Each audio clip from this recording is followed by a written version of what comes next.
Welcome to the lecture on comparison of alternatives. We will discuss about different methods. We have anyway so far discussed about the methods like present worth criterion, future worth criterion and annual equivalent criterion. The fourth one which is important is internal rate of return. So, we have already discussed about it that the internal rate of return is that rate of interest at which equivalent value of receipts is equal to equivalent value of disbursements. So, basically at this rate of interest your present worth value will be equal to 0 for any investment. So, this is how the internal rate of return is calculated. So, what we see is if you have f t as the cash flow at any time t, then we know that the present worth expression is nothing but summation of t equal to 0 to n f t into 1 plus I raised to the power minus t. So, the value of I, that is I star, this I star for this value basically if you calculate the present worth value it is 0. So, this I star for which present worth is 0, it is known as the internal rate of return.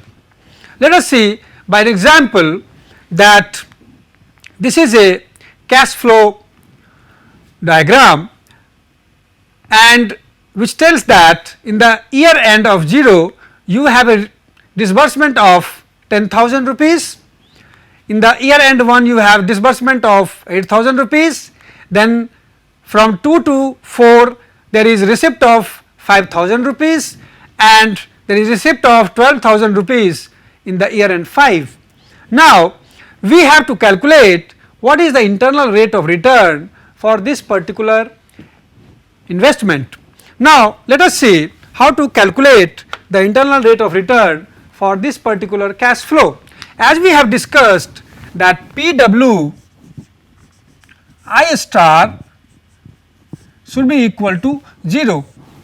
So, if we try to draw the cash flow diagram for this series, we have 1, 2, 3, 4 and 5.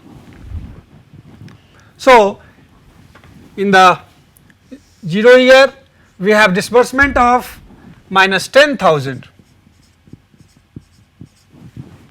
then we have disbursement of 8,000 in the first year end,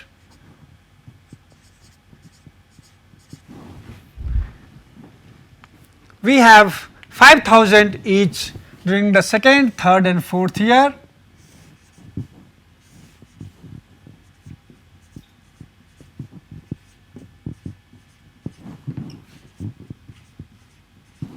and we have this receipt of 12,000 in the fifth year. Now, for this, as the condition tells that the present worth investment should be 0 for that particular interest rate and that particular interest rate will be internal rate of return. So, if we try to find the present worth for the rate of return, that is I star, this will be nothing but minus 10,000, because we are basically finding the equivalent value of this at this time itself. Then we will have 8,000 multiplied by P by F I star 1. Then we have 5,000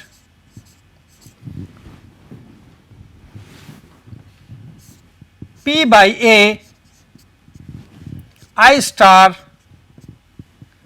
3, which will be basically defined at this particular point, and this will be further multiplied at this with the factor P by F I 1. So, P by F I star 1, because once we have got the equivalent value of these three cash flows using P by A diagram interest factor, this will be defined at this particular time. So, from here again we have to multiply with P by F I1, and that will give us the equivalent value at this time. Then we have 12,000 multiplied by P by F I star 5.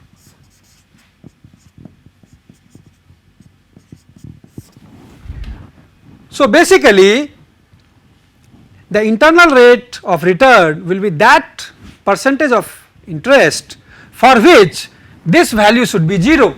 So, we have to equate it to 0. So, this is solved by trial and error methods. Now, using the trial and error methods, we will find PWI. If we take using trial and error method,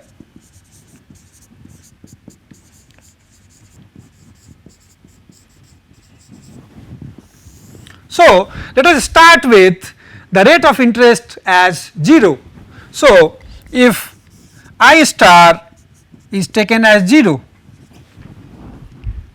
in that case present worth for 0% interest will be nothing but minus 10,000 minus 8,000, because this will be, since there is 0% interest, so this will all be 1 plus all these 3. In that case we will have, since it is 0% interest, we will have these values.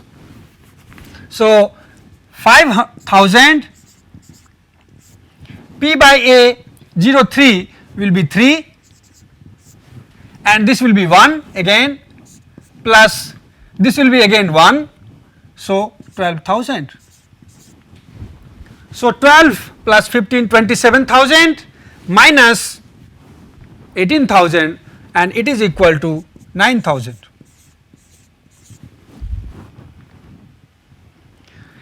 As we go on increasing the value of I, this PWI goes on increasing.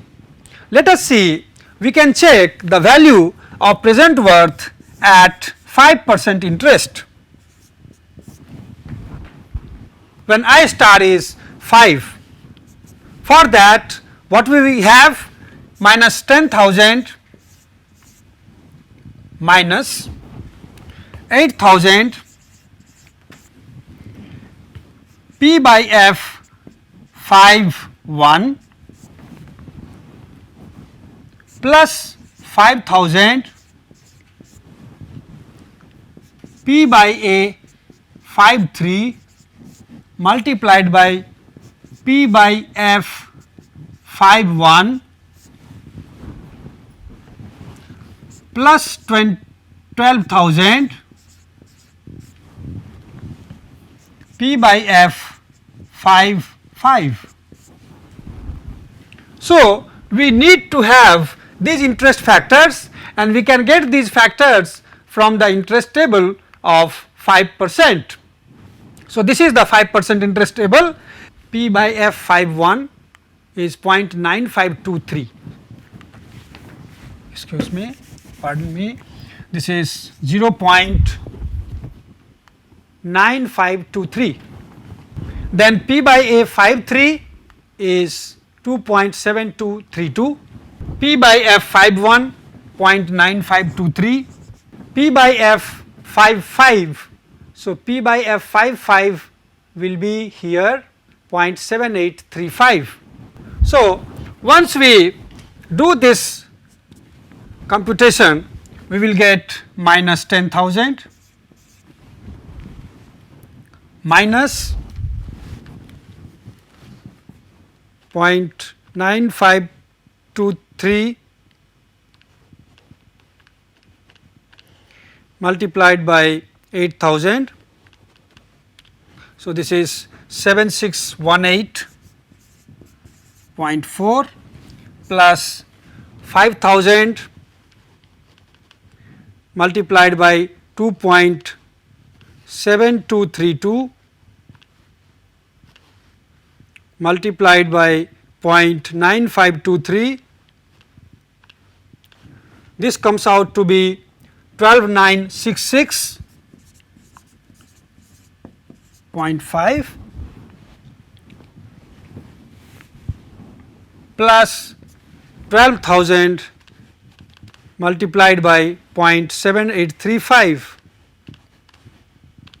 So, it comes out to be 9402. So, if we add these all, this comes out to be 4750.1.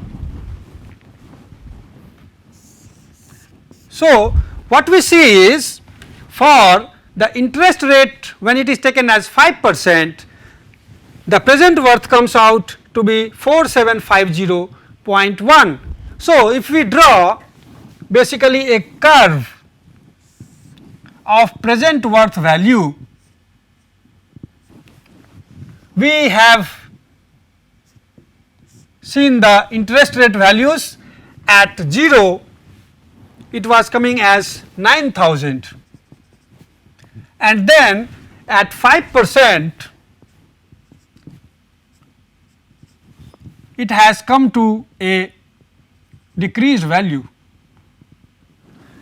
Now, this value will decrease continuously and ultimately it has to cross somewhere,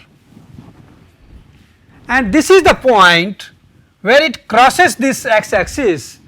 This point tells the interest rate value for which the present worth value will be 0, and this will be the internal rate of return. We can further check by taking another interest factor. So, if we take I star as 12%, what we get?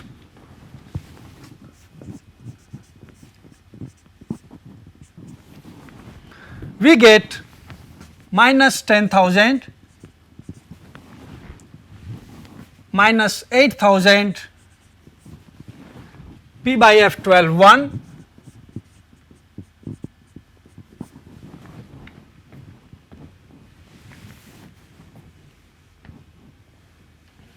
plus 5,000, P by 8 12.3,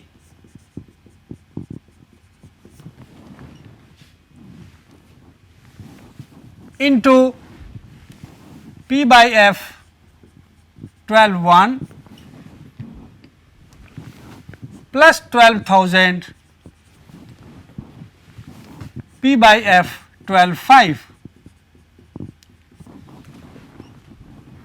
So, basically this term will be a positive value.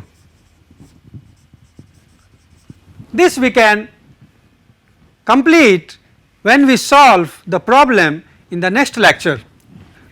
Incidentally, when we calculate for 13% interest, this eventually comes out to be a negative value. This indicates that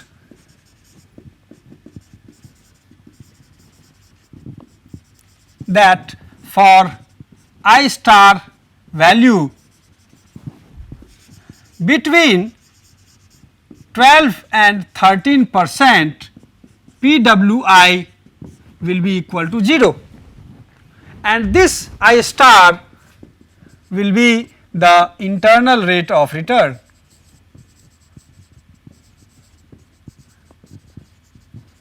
So, basically we will solve it in our next tutorial class, when we will solve this finally, and we will see how we can get this I star by using the interpolation methods. So, basically once we have solved this, it has been found that the value of I star is coming out to be 12.8%. So, this is how the internal rate of return is calculated. Now, next method of comparison is capitalized equivalent amount. Many a times it has been seen that basically the type of cash flow is perpetual, means it goes for a very long period. So, sometimes we need to have a deposit so that certain amount you can get for the whole of the life or for a very large duration, means in these cases the n is tending towards infinity. So, basically it is a special case of present worth basis of comparison. It is useful when the life of proposed project is perpetual, and it represents a basis of comparison in which single amount at present time will be found. So, basically your job is to find the present worth at present time at a given rate of interest, so that this amount should be equivalent to net difference of receipts and disbursements when cash flow pattern is repeated in perpetuity. So, basically you see that certain cash flow diagram is going forever or continuously. For an example, when we construct a bridge, the bridge is to be maintained in course of time. Now, in that you need a fund from where you can get certain amount for the maintenance purpose of this bridge, and that may be required for years continuously, maybe 50 or 100 or so. So, basically you need a fund, and that is known as a capitalized amount or capitalized equivalent amount. So, it means the cash flow in this case is basically converted into the equivalent cash flow of equal amounts, and basically this equal amount has to go for infinity. So, it is same as present worth equivalent when n is approaching towards infinity. So, basically it is the present worth amount for which you are getting certain equal annual payment, but n is moving towards infinity. That is why it is written capitalized equivalent I at interest rate I is nothing but it is the present worth value when cash flow extends forever. So, n is moving towards infinity. So, you can write as CEI as A times P by A I n. Now, what you see is capitalized equivalent at rate of interest I, it is nothing but the present worth. You need a P which will give you certain A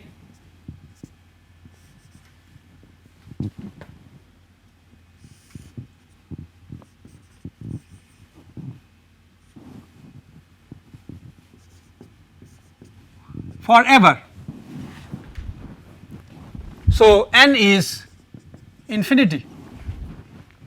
So, you need this present amount, the equivalent present worth when n is moving towards infinity.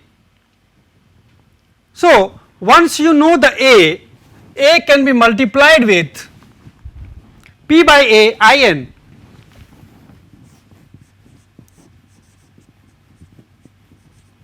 and n is tending towards infinity. You need certain equal annual payment that has to continue forever, what we see here. So, this A, its present worth equivalent will be A times P by A I n, and n is moving towards or approaching towards infinity. So, you can write A into, as we know, P by A I n. So, it is nothing but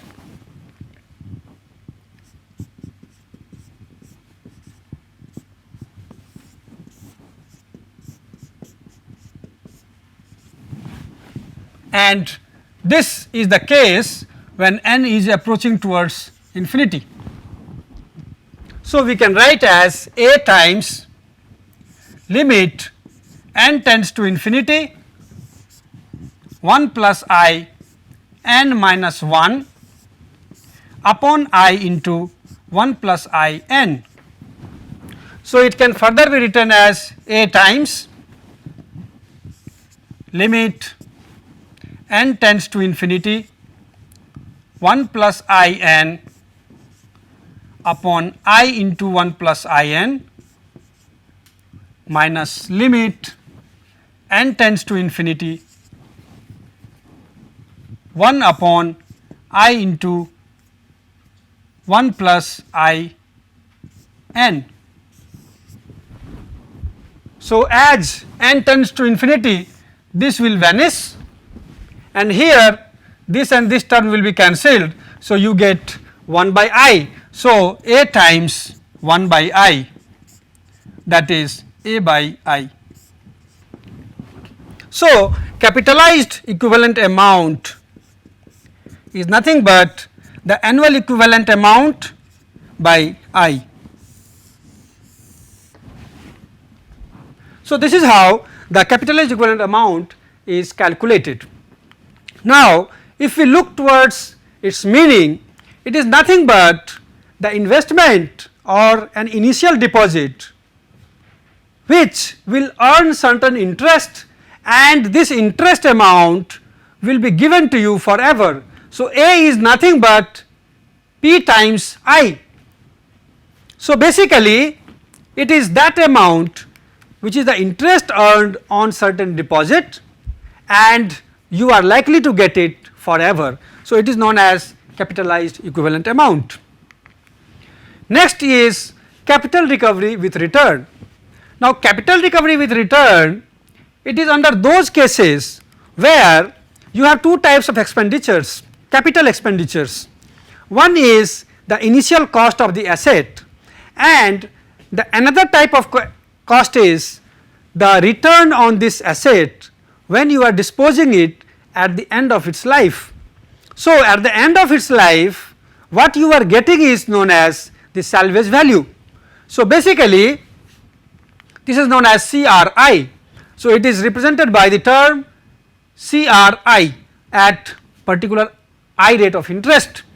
For any investment is the equal annual cash flow over its life that is equivalent to capital costs of the investment. So, capital cost involves the initial cost and also the return you get after selling the final asset and you get the salvage value of it. So, capital cost includes initial outlay and the final salvage value. So, you have two transactions involved, first cost and the salvage value of the asset. So, let us see how the cash flow diagram is represented in the case of capital recovery with return. So, what we see is in this case your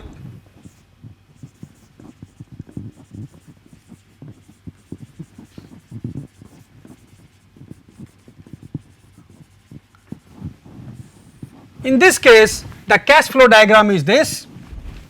You are investing certain amount now and at the end this is your salvage value.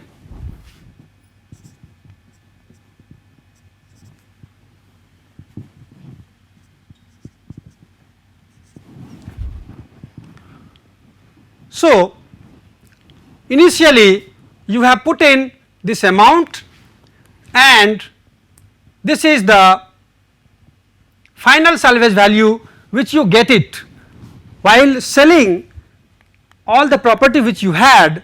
This is known as the final salvage value. So, this is basically the equivalent annual amount. So, capital recovery with return is the basically the equal annual payment which is corresponding to the equivalent of this cash flow. So, you can say for this the equivalent annual cash flow will be P times A by P I n,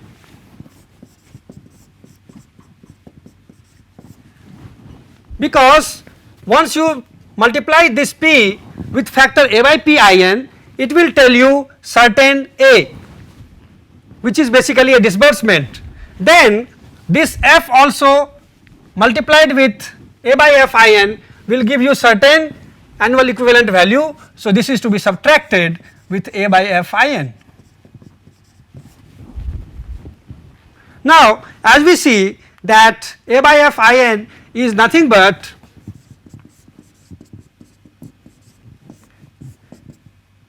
A by P in minus I. So, it comes out as P minus F A by P in plus F times I. So, this way we can calculate the capital recovery with return, where you have initial outlay as well as the final salvage value, and this formula is used for finding the capital recovery with return. This is how these equivalent values are calculated. We will discuss about the problems in the next lecture to come. Thank you.